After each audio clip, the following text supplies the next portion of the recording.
Hey guys, your boy Sean Bellamy back with you with another episode of Philly Eagles Talk. There it is, you see it behind me. The Philadelphia Eagles are 4-0 after beating the Jacksonville Jaguars 29-21.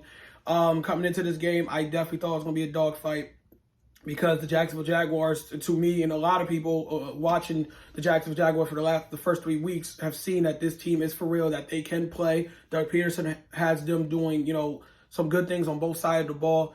So I definitely thought it was going to be, like I said, a dogfight, and it was. It was, like I said, the Eagles did go on to win 29-21, but it did not start out, very well. But we'll get to that in a second.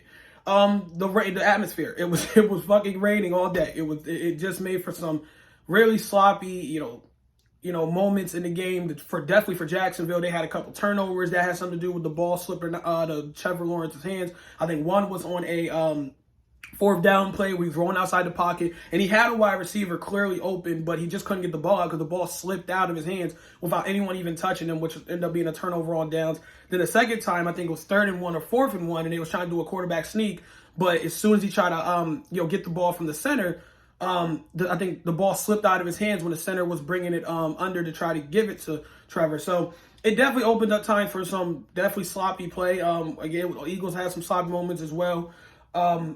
That was as far with the rain. We started the game off on defense, and we did a good job forcing them a punt, but Jalen Hurts had probably one of the worst decisions you can say this season. He dropped back a pass. I don't know if it was 2nd or 3rd down, but it was our first possession in the first quarter. And he forced a ball, and it was not just behind Devontae Smith, who I believe he was throwing it to. It was into double coverage. So then the ball got tipped and hit in the air, and then it ended up being an interception and a pick six. And Philly was down 7-0 very quickly on our first possession. And then I believe the Jacksonville Jaguars went on to score again to put us down 14-0. So we got punched in the mouth really early and had a lot of us sitting there saying, okay, this might be the game where we get humbled. You know what I mean? We've heard all the Super Bowl talk. We've heard all the national media saying, the Eagles look like the real deal and no one can stop them and all this. They look untouchable. This looked like the game like Jacksonville was like, all right, we're going to be the ones that kind of humble Philly. And early on, it looked like that. It was 14-0 very quickly, and you're looking at like, oh, shit. Now, it is obviously a lot of time, left in the game, so I didn't panic too much, but it was definitely just one of those, all right, they punched you in the mouth. Let's see how the Eagles actually deal with adversity.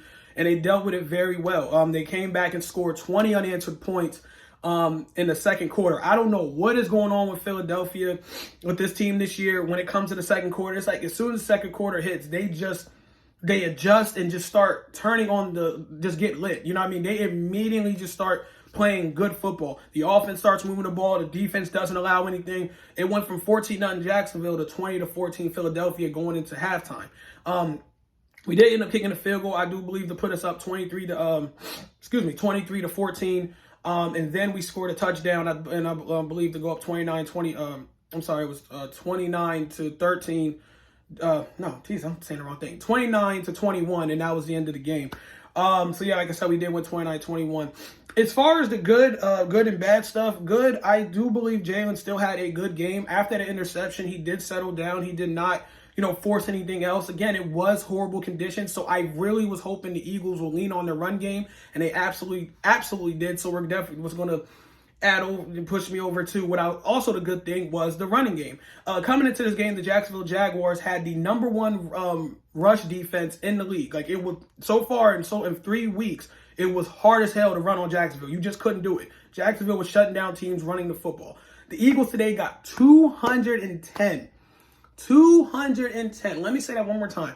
210 rushing yards on the ground total as a team against that number one rated rush defense that the Jacksonville Jaguars have. Now, they won't be number one after this week because of giving up 210 yards rushing, but it really showed me why it's a good thing on my obviously good thing regarding in this game is because it really showed you, regardless with the weapons we have with Devontae Smith, Dallas Goedert, A.J. Brown, and Jalen Hurts being able to throw the ball here and there, it really shows, dude, when it comes down to it, Philadelphia can run the football, dude. Their bread and butter is running the football. You got to worry about Jalen running. You got to worry about Miles Sanders when he actually decides to run downhill. You got to worry about Kenneth Gainwell. He's a fast dude that can get places.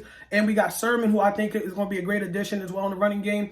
overall, dude, this team can run the ball. Then, of course, you got to give credit to that offensive line, which opens the holes for the running game. We had injuries here and there, but I'll talk about that in a little bit as far as with the bad things that happened in this game.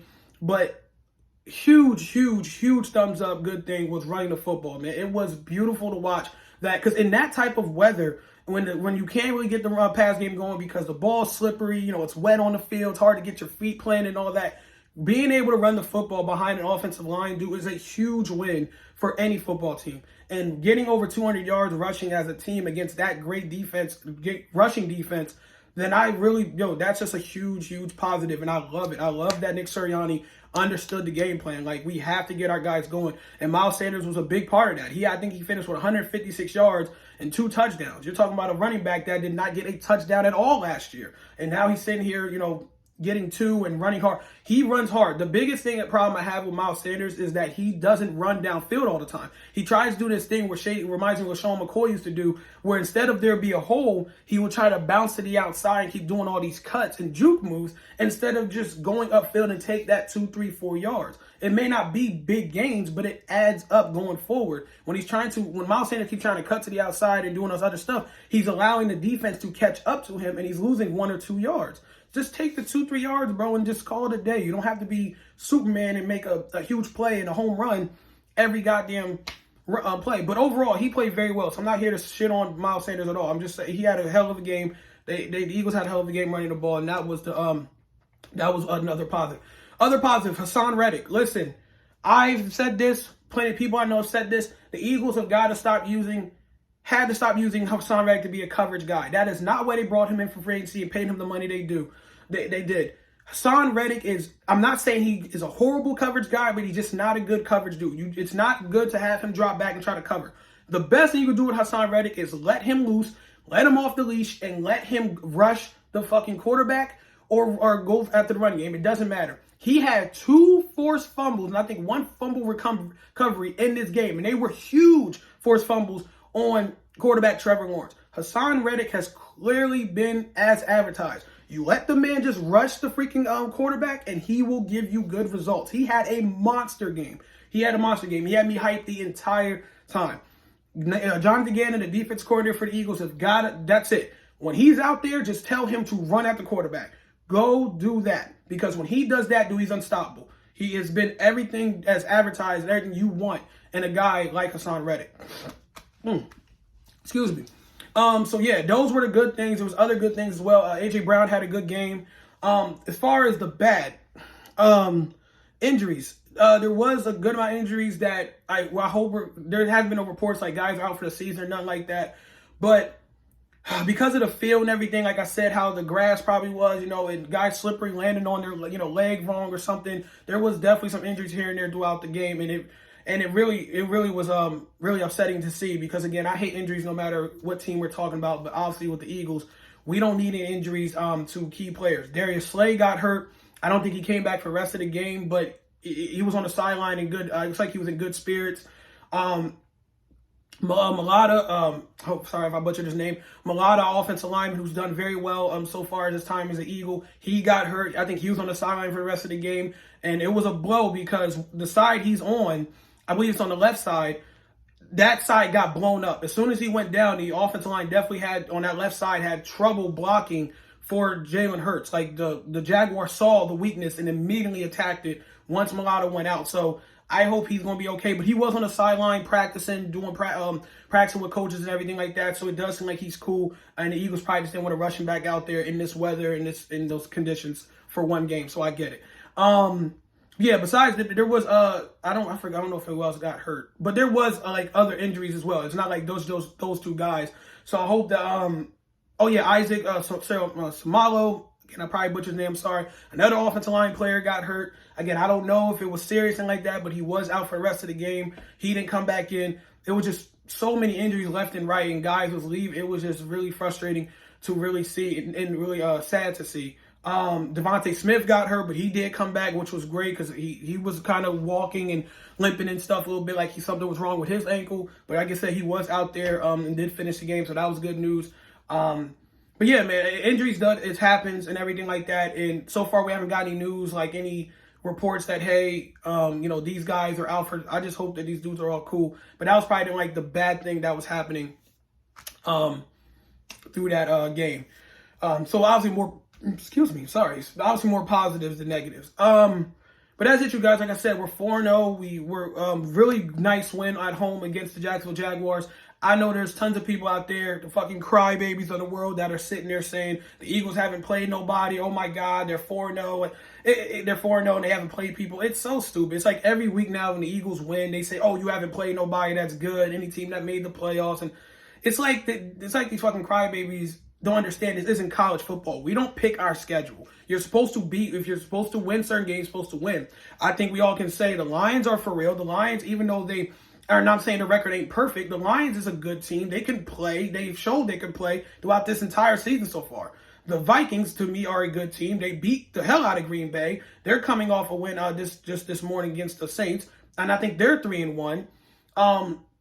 In Jacksonville, if you, I'm not gonna say anything on Washington. We beat Washington, okay, whatever. But Jacksonville, to me, like I said, #1 rushing defense. This is a team that has been looking good all year so far this year.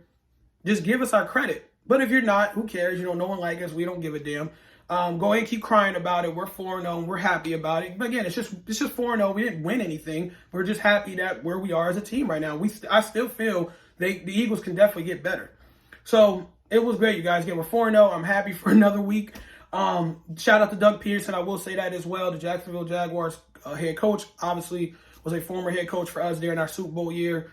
It was great to see. As soon as he came out, Doug Peterson got, hugs from the former players, coaches, and he got a standing ovation from the fans, which shouldn't have been a shocker. Again, he was the coach to help lead us to our first Super Bowl when we beat the Patriots. So obviously him getting cheered was not shocking to me at all, and I'm really happy that not a simple Eagles fan was being dumb and saying boo to Doug Peterson. No, I mean, obviously once the game started, he was the enemy and we wanted to beat him, but no, it was good to see that people did understand, like, look, we would not have got there without that guy. So give him his flowers. He deserves respect, and he's doing a really great job with that Jacksonville team. Just because we beat them, Jacksonville should not hang their heads on anything. They're still a young team. They're still trying to learn how to, win and finish. They just went up against a buzzsaw in Philly. So that's it. But great job again by our Eagles. Shout out to my Philadelphia Eagles. We're 4-0. We showed some adversity fight. Definitely passed that test. Down 2 scores, 14-0. Came back and really took it to Jacksonville after that. Our next game next week is on the road, I believe, against the Arizona Cardinals, who look iffy against Kyler Murray and them dudes. So we'll see all about that. I think they're playing the Carolina Panthers right now. But that's it, you guys. I'm out. Peace.